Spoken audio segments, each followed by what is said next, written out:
Hi guys, welcome to crick chat with Venkatesh.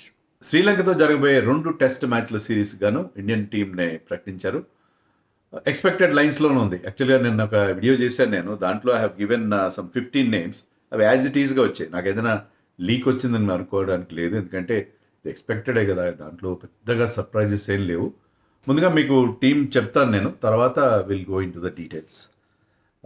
Shubman Gill captain, KL Rahul vice captain, Yashasvi Jaiswal, Sai Sudharsan, Rishabh Pant, Dhruv Jurel, Ravindra Jadeja, Saransh Jain, Manav Suthar, Kuldeep Yadav, Mohammed Siraj, Devdutt Padikkal, Prasidh Krishna, Jasprit Bumrah, Gurnoor Brar. 15 member team. దీంట్లో ఏంటంటే Jadeja is back. Jadeja ఆఫ్ఘనిస్తాన్తో జరిగిన test మ్యాచ్లో Jadeja back అయ్యాడు. తర్వాత బుమ్రా అండ్ సాయి సుదర్శన్ ఇద్దరు కూడా ఇంజర్డ్ లిస్ట్లో ఉన్నారు. ఇంజరీస్ ఉన్నాయి, చిన్న చిన్న ఇంజరీస్ ఉన్నాయి. సో వాళ్ళు ఆ ఫిట్నెస్ కన్ఫర్మ్ చేసుకోవాలి. అంటే సెంటర్ ఆఫ్ ఎక్సలెన్స్కి వెళ్ళి అక్కడ వాళ్ళు ఫిట్నెస్ సర్టిఫికేట్ తీసుకోవాలి. సబ్జెక్ట్ టు ఫిట్నెస్ వీళ్ళిద్దరిని సెలెక్ట్ చేశారు. అది దానికి. అలాగే సారాంశ్ జైన్కి ఒక మెయిడన్ ఇండియా కాలప్ వచ్చింది. తోడు ఇండియాకి కాడాడు. India off spinner from Madhya Pradesh, off spinning allrounder like Ashwin and Washington Sundar. So అతనికి మొట్టమొదటిసారి అట్ ద ఏజ్ ఆఫ్ 33 అతనికి ఇండియా కాలప్ వచ్చింది. అతను దాన్ని ఎలా ఉపయోగించుకుంటాడని చూడాలి. దాని గురించే మనం మాట్లాడదు ప్రత్యేకంగా వీడియోలో నేను సారాంశ్ జైల్ ఎంట్రీ గురించే మాట్లాడదలుచుకున్నాను. ఇక్కడ మిగతా నేను చెప్పాను ఎవరెవరు ఎలా ఆడతారు, ఏంటి ఎలా ఉంటుంది అని చెప్పి. టీంలో ఎక్స్పెక్టేషన్ కొంతమంది సర్ఫరాజ్ ఖాన్ని ఛాన్స్ లేదా అని అడిగారు.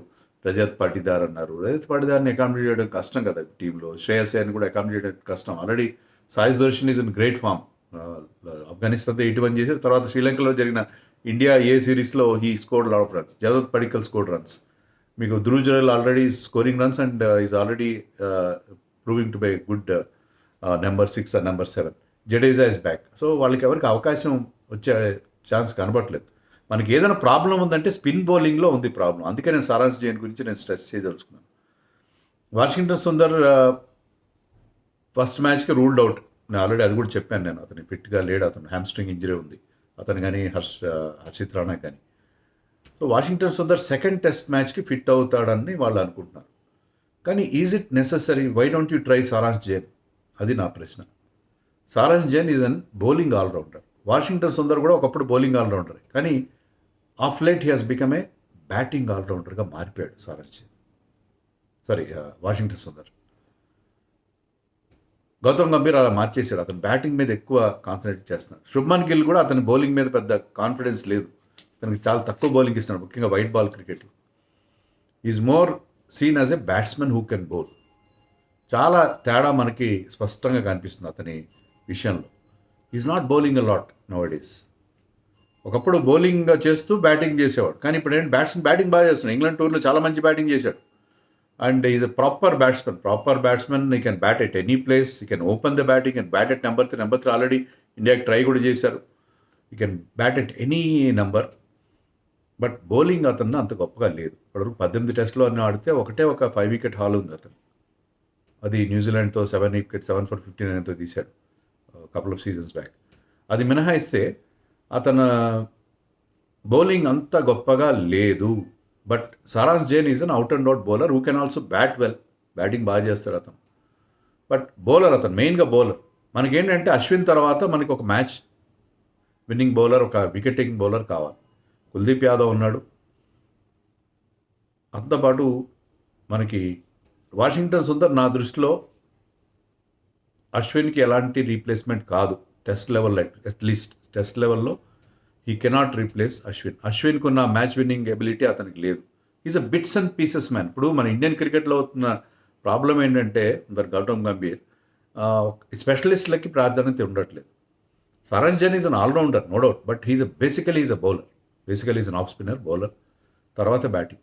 అది వీళ్ళేంటంటే డొమెస్టిక్లో డక్కామక్కీలు తిన్నవారు. డొమెస్టిక్లో రెగ్యులర్గా, ముఖ్యంగా ఏషియన్ కండిషన్స్లో when you play test matches outside India, ఇంగ్లాండ్లోనూ ఆస్ట్రేలియాలోనూ న్యూజిలాండ్లో ఆడినప్పుడు యూ ప్రిఫర్ వాషింగ్టన్. బికాజ్ అతను మీరు ఒక బ్యాట్స్మెన్గా యూజ్ చేసుకోండి, అవసరమైతే సెకండ్ ఇన్నింగ్స్లో కాస్త వికెట్లో వేరంటేర్ ఉంటే you can get wickets for you. అంతే తప్ప ఇండియాలో ఆడినప్పుడు లేకపోతే సబ్ కాంటినెంటల్ కండిషన్స్లో ఆడినప్పుడు you prefer somebody like Saransh Jain. అది నేను ఎందుకంటే మనకు ఆ వికెట్లు తీయాలి. వీళ్ళు ఆల్రెడీ ఇండియాలో ఇప్పుడు మానవ్ సుతార్ని ఆఫ్ఘనిస్తాన్తో ఆడించారు. ఆ మ్యాచ్లో Washington Sundar played, Kuldeep played, but Manav Sutar got 7 wickets. First ఇన్నింగ్స్లో 6 వికెట్స్, సెకండ్ ఇన్నింగ్స్లో 1 వికెట్. ఎందుకంటే బికాస్ డొమెస్టిక్లో ఇలాంటి పిచెస్ మీద వాళ్ళ రెగ్యులర్గా ఆడుతున్నారు వాళ్ళకి ఇక్కడ ఎలా వికెట్లు తీయాలో తెలుసు. సో అందుకని వీళ్ళని ఎంకరేజ్ చేయాలని నేను చెప్తున్నాను. Saransh Jain has been very very good. అతనికి ఒక couple of seasons back Madhya Pradesh Ranji trophy గెలిచినప్పుడు బెస్ట్ ఆల్రౌండర్ అవార్డు ఇస్తారు రంజీ ట్రాఫీలో, లాలా అమర్నాథ్ పేరుతో. అది కూడా అతనికి వచ్చింది. లేటెస్ట్గా రంజీ ట్రాఫీలో కూడా అతను 500 పైగా రన్స్ చేశాడు, 30 వికెట్లు తీశాడు. So it been very good. అదే మొన్ననే శ్రీలంకలో జరిగిన శ్రీలంక ఏ సిరీస్లో 2 టెస్ట్ మ్యాచ్లు ఆడాడు. దాంట్లో I think he has picked up some 7 wickets, 7 or 8 wickets వచ్చినాయి అతను. అండ్ ఒక 70 నాట్ అవుట్ రన్స్ కూడా చేశాడు. సో సారాంశ్ జైన్ని మీరు ఆడించండి, 2 టెస్ట్ మ్యాచ్లో ఆడించి అతన్ని ట్రై చేయండి. వాషింగ్టన్ సుందర్ మీరు ఆడిస్తున్నారు, టెస్ట్లో టీ20స్లో ఆడిస్తున్నారు, వన్డేలో ఆడిస్తున్నారు.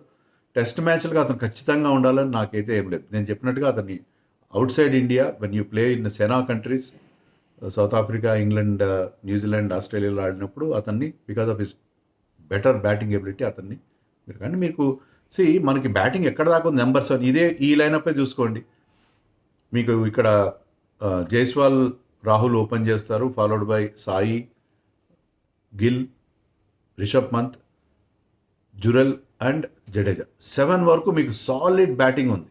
మీకు 8లో కూడా మీకు వాషింగ్టన్ సుందర్ లాంటి ఒక మంచి బ్యాట్స్మెన్ కావాలా, లేకపోతే ఒక 8, 9, 10, 11 వీళ్ళు 4 మంచి బౌలర్స్, స్పెషలిస్ట్ బౌలర్స్ కావాలని చెప్పండి. T20 మ్యాచ్ కాదు కదా మీది. Saransh Jain can bat, he's an allrounder, he can bat. Kuldeep can bat. So మీకు నెంబర్ 8, నెంబర్ 9 కెన్ బ్యాట్. వాళ్ళు బ్యాటింగ్ చేయగలరు, వాళ్ళిద్దరు కూడా బ్యాటింగ్ చేయగలరు. అలాంటప్పుడు ఇంకా భవిష్యత్తులో మీకు హర్షిత్ రాణా లాంటి వాళ్ళు కూడా వస్తారు కదా, వాళ్ళు వస్తే వాళ్ళు they can also bat. So number 7 దాకా మీరు బ్యాటింగ్ పెట్టుకోండి. ఆ తర్వాత స్పెషలిస్ట్ని పెట్టుకోండి. హర్షిత్ రాణా, సారాంశ్ జైన్ లాంటి బౌలింగ్ ఆల్రౌండర్స్ని పెట్టుకుంటే ఏంటంటే మీకు బ్యాటింగ్లో డెప్త్ వస్తుంది ఆటోమేటిక్గా. అంతేగాని వాషింగ్టన్ సుందర్ లాగా బిట్స్ అండ్ పీసెస్ మ్యాన్. వీళ్ళని తీసేసి Saransh Jain is been doing well. 33 years కదా డెబ్యూ ఇస్తే 1998లో రాబిన్ సింగ్ తర్వాత అంత లేట్గా, అంత ఏజ్లో 33 yearsలో డెబ్యూ వచ్చినవాడు. కానీ మీరు he can play for 2-3 years. ఈ లోపల మనకి టెస్ట్ స్పెషలిస్టులు దొరకట్లేదు. ఆకిబ్ నబీ విషయం అదే చెప్పుకున్నాం. ఆకిబ్ నబీ ఈసారి కూడా అతను ఇగ్నోర్ చేశారు. ఆకిబ్ నబీ, సారాంశ్ జైన్ ఇలాంటి వాళ్ళు డొమెస్టిక్లో ఆడిన వాళ్ళు, సబ్ కాంటినెంటల్ కండిషన్స్ ఎలా బౌలింగ్ చేయాలో తెలిసిన వాళ్ళు, రంజీ ట్రాఫీలో, దిలీప్ ట్రాఫీలో ఆడిన వాళ్ళు, వీళ్ళని మీరు సెలెక్ట్ చేస్తే ఏషియన్ కండిషన్స్లో ఇప్పుడు టెస్ట్ మ్యాచ్ గాల్లో జరగబోతుంది శ్రీలంకలో. గాల్లో కాదు, గాల్ అనే వెన్యూలో జరగబోతుంది. అక్కడ గాల్ అంటారా, గాలే అంటారా, నాకు కరెక్ట్ ఎప్పుడు కన్ఫ్యూజన్. సో అక్కడ మీకు స్పిన్నర్స్కి ఎప్పుడు హెల్ప్ ఉంటుంది. Muttiah Muralitharan has taken 111 wickets there. Rangana has taken more than 100 wickets. అదే ఒక్క వెన్యూలోనే స్పిన్నర్స్కి బాగా హెల్ప్ ఉండే చోట మరి ఎవరిని ఆడించాలని మీరు అనొచ్చు. Course Kuldeep, Ravindra Jadeja, Manav Sutar last debut చేసి ఇంప్రెసివ్గా ఫస్ట్ ఇన్నింగ్స్లో 6 వికెట్లు తీశాడు.